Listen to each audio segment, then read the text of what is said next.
Now to a News Nation exclusive investigation into a secret government experiment that was carried out in St. Louis. Residents tell us they still remember a mysterious fog. Children would run through it. Mothers would try and close their windows against it. For decades, they all had questions, and now we're seeking answers. The United States Army now admits that it sprayed a chemical that contained cadmium, a known carcinogen, on a neighborhood of more than 10,000 people. Critics say this was done with no warning and no consent. Well, tonight we return to the site of that demolished neighborhood and speak with former residents who believe the government turned them into human test subjects. Although the Army admits that the test happened, it is not admitted to harming the residents. News Nation's Natasha Zuvez investigates what was in the fog and why the truth may still be buried. The fog drifted through the streets like a ghost. That's exactly what it looked like, a thick fog. It was summertime and it was hot. We would just run through it as fast as we could and try to just cool ourselves off. It stuck to you. The spray was so foul as far as the odor. It made some of us have headaches, nausea, dizziness. That's what I remember. It made me sick. It wasn't the weather. It was an eerie smoke descending from rooftops, rolling from the backs of trucks. Regular flatbed truck, but it had a big machine on the back. And it had a big nozzle that really sprayed a fog you couldn't even see through. It was that thick. And it really, we felt it as it would adhere to our skin. And as far as the guys on top of the buildings, they tried to portray them to us as maintenance workers.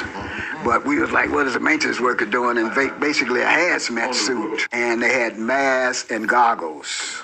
In the 1950s and 60s, in secret, the U.S. Army sprayed zinc cadmium sulfide into the air of a St. Louis housing project, a largely black neighborhood called Pruitt-Igoe.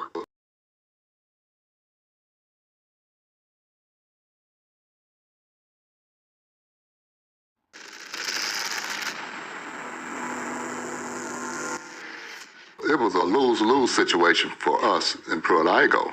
We were subjects. They didn't ask for our permission. We didn't ask for them to spray us. My government used me like I was a guinea pig. We're standing at where Pruitt-Igoe used to be here in St. Louis, and it's hard to believe more than 10,000 people used to live here. As we bring our drone up, you can see it's mostly just an empty lot now, overgrown with trees. This used to be filled with 33 high-rise buildings. It was all demolished in 1976.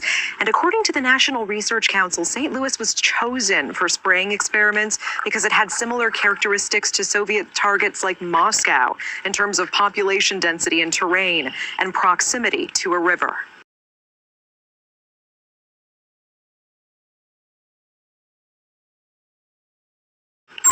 The government now admits to a secretive series of Cold War tests, including one dubbed large area coverage. More than 30 tests conducted across the U.S. and Canada, spraying zinc cadmium sulfide from planes, rooftops, and vehicles to simulate how a biological attack might spread, all to prepare for potential warfare against the Soviets. Many of us been in the military and had top secret clearances. We know how it works. We have died for America. We have fought for America. You are a veteran. I am United States Air Force veteran. Dr. Starks, you're a veteran as well, isn't Yes, I am. I'm an Air Force veteran also. Is there a sense of betrayal here? Definitely. They want to know if those secret tests have anything to do with what they're observing with their own eyes. I lost my two older siblings to cancer. I lost a brother last month. I've been diagnosed recently with a rare form of lymphoma. I had cancer of the left kidney, had partial removal of my left kidney. News Nation reached out to the Army for answers. They provided a one-page response. It says the Army's own Center for Health Promotion and Preventive Medicine investigated in 1994 and found inhalation exposure would not pose a health risk. They also cite later corroborating reviews, including a 1997 review by the National Research Council. Perhaps they assumed we wouldn't read the NRC's 380-page report, but we did, and the Army's statement doesn't show the full picture. In that 1997 review, the National Research Council explicitly says repeated exposure to zinc cadmium sulfide can cause kidney or bone toxicity or lung cancer if levels are high enough. And they admitted they couldn't fully assess the risk. Why? Because some Army records remain classified, it says, for national security reasons. More troubling, key Army exposure records were missing. And when the NRC asked the Army to supply them, the Army said it couldn't find them. Finally, the NRC considered conducting its own study, but concluded it wasn't feasible. In short, it did not test the site, collect samples, or test residents, and they didn't have access to all the data. Their review was based on what the Army gave them, and what the Army either could not find or withheld. The Army ends its statement to News Nation by saying, quote, none of the reports contained evidence of a radioactive component to the zinc cadmium sulfide dispersion tests. Residents say the secrecy and delays are no accident. They're waiting us out. They're waiting on all of us to die. But that's not even the whole story, as residents demand to know what else could have been in that spray. They have not come clean with what was in there. Do you believe that it was just zinc cadmium sulfide in that spray? No. We go to the source, a researcher who has spent decades declassifying government documents about these tests. Do you believe the U.S. government sprayed some kind of radioactive material on the residents of St. Louis? I believe that they did. And the government's surprising response to our request to declassify information. I mean, what the hell? Plus, renowned activist Erin Brockovich weighs in. Do you think there's been a lie here, a cover-up here? It sure looks that way. The residents are asking for an apology from the government for being experimented on. They are asking for compensation, for health studies for themselves and their children. They're also asking for transparency. They want the government to release all the documents about the spraying. So, Elizabeth, tomorrow night on your show, we will go on a journey to try to declassify the one government document that a key researcher tells us she has never been able to expose. And we take the investigation to Erin Brockovich. For the residents still here, still fighting, the question is whether they will get any answers before it's too late. Elizabeth. Well, they have a better chance of it with you on the case. Natasha Zuvez, thank you so much. In part one of our News Nation investigation last night, we uncovered a mysterious fog that once drifted through a St. Louis neighborhood, one that residents still remember decades later. It made some of us have headaches, nausea, dizziness. They didn't ask for our permission. We didn't ask for them to spray us. My government used me like I was a guinea pig. They're waiting us out. They're waiting on all of us to die. The government admits it sprayed a chemical that contained cadmium, a known carcinogen, critics say without warning and without consent. They sprayed it on a neighborhood of more than 10,000 people, but now years later, residents are getting sick, some with rare forms of cancer, and they're asking what else might be hidden from them. Specifically, what else could have been in that spray? News Nation's Natasha Zuvez picks up the investigation from here. We're on our way to meet with a researcher right now who has dedicated her career, decades, to declassifying documents and trying to figure out what exactly happened here in the city of St. Louis and what exactly was in that spray. Across the country, the government conducted secret Cold War experiments in plain sight. It was so secretive that we're really just now sort of digging out from underneath us to try to understand the scale of it. And Dr. Lisa Martino-Taylor helped uncover many of them. We know that they were giving radioactive cocktails to pregnant women. We know that they were feeding radioactive oatmeal to children in state schools. They've admitted to those things, and they won't release the material related to St. Louis. It's true. American children in state-run institutions like the Fernald School were fed radioactive oatmeal as part of studies by MIT sponsored by the Atomic Energy Commission. You can see some of the documents Dr. Martino Taylor worked to gather and declassify on MIT letterhead describing experiments on human subjects. The children, some of them orphans, were told they'd be joining a science club. They were promised a quart of milk a day, a trip to a baseball game, to the beach. A copy of the 1994 congressional hearing shows those children, now grown, describing being told the oatmeal was just vitamins and recalling the health problems that followed: lumps on my arms, my stomach. Pregnant women were also unknowingly given radioactive iron at top hospitals in Tennessee and California to study how radiation crossed the placenta, some later reporting miscarriages, illness, or birth defects. A class action lawsuit resulted in a settlement in the 90s. Do you believe the U.S. government sprayed some kind of radioactive material on the residents of St. Louis? I believe that they did. There's so much contextual evidence that points that way, and I spent years looking at this. She says her research reveals the men who designed and oversaw the St. Louis experiments were some of the top experts in radioactive weapons. We know that the people who designed the study, who oversaw the study, these were all the radiological weapons experts who were looking at open-air radiological weapons.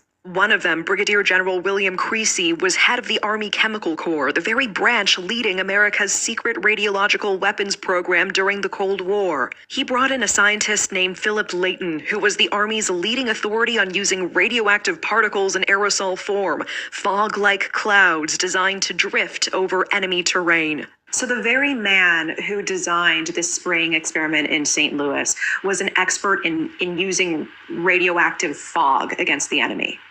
Yes, he was the expert. Then she says there's the timing. They were looking for a city to test their offensive weapons program. They wanted to do it. They expressed this in documents. St. Louis was their chosen city. That was their analog city to Moscow. And they wanted to do this in 1953. They showed up in 1953 in St. Louis. But there's one document Dr. Martino Taylor has never been able to unearth. It's still classified. The Joint Quarterly Reports detail the spraying experiments, all written by Layton himself. The last one is missing. It's called Joint Quarterly Report 5, and we tried to get it. Our team filed a Freedom of Information Act request on May 5th of 2025. By law, the government must respond to a FOIA within 20 working days, but it's been more than 3 months with multiple follow-ups, nothing. The silence is what's called a constructive denial, and renowned activist Erin Brockovich says it reminds her of cases where the truth was hidden. So Erin, what is your reaction to this News Nation investigation? Did this shock even you? Absolutely. I think my comment was, are we WTF the kidding me? I mean, what the hell? It's awful. I mean, the biggest thing, and I've learned in 30 years, is it's always the cover-up that enrages people, that hurts people. And I've learned that communities can handle the truth. What they don't handle and where they'll tip a scale is the lie. So this has been a cover-up, and I think that modern-day agencies owe it to them. The truth. Do you think there's been a lie here, a cover-up here? It sure looks that way. Our investigation now drawing attention from lawmakers, including Congressman Wesley Bell of Missouri. When American citizens have been impacted and exposed to chemicals specifically because of the federal government, I think that we should do, as Democrats and Republicans, we should all do the right thing, make certain to make these folks whole again, get them the compensation they deserve and the treatment that they need and also deserve. It can happen to you. Don't get duped that it can't happen to you. We didn't think it was going to happen to us. We was babies, kids. It can happen to you, too. Representative Bell is now fighting to get Pruitt-Igoe included in the Radiation Exposure Compensation Act. That would provide payouts to Americans who can prove they were exposed to radiation during the Cold War. But for Pruitt-Igoe residents, there's a catch. Because key records remain classified, they haven't been able to prove what they were exposed to. What do you want everyone to know about what happened here? The truth. Whatever the truth is, we want to know the truth. I don't think we're getting it now. In the meantime, residents say all they can do is wait, hoping someone finally listens. When will you give up this fight? Never. Till I'm cold and dead and buried in my grave. And Elizabeth, we asked the Army point blank, was there a radioactive component to that spray?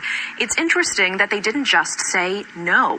Rather, they said, quote, none of the reports contained evidence of a radioactive component, pointing us to reports like a review by the National Research Council. What? But Elizabeth, a close read of that report shows even the NRC admitted they could not fully assess the risk of the spraying, because when they asked the Army for key records, the Army replied the documents were either classified or they were missing. The Army could not find them. And Elizabeth, I have to tell you, these residents feel the government is waiting them out. The people you just heard from last night and tonight are the ones who are still here, who are well enough to speak. One woman we were supposed to meet with died before we could get to her. She was suffering from multiple cancers. Her daughter asked us to keep going, and we will keep pushing for information, including those classified documents, Elizabeth.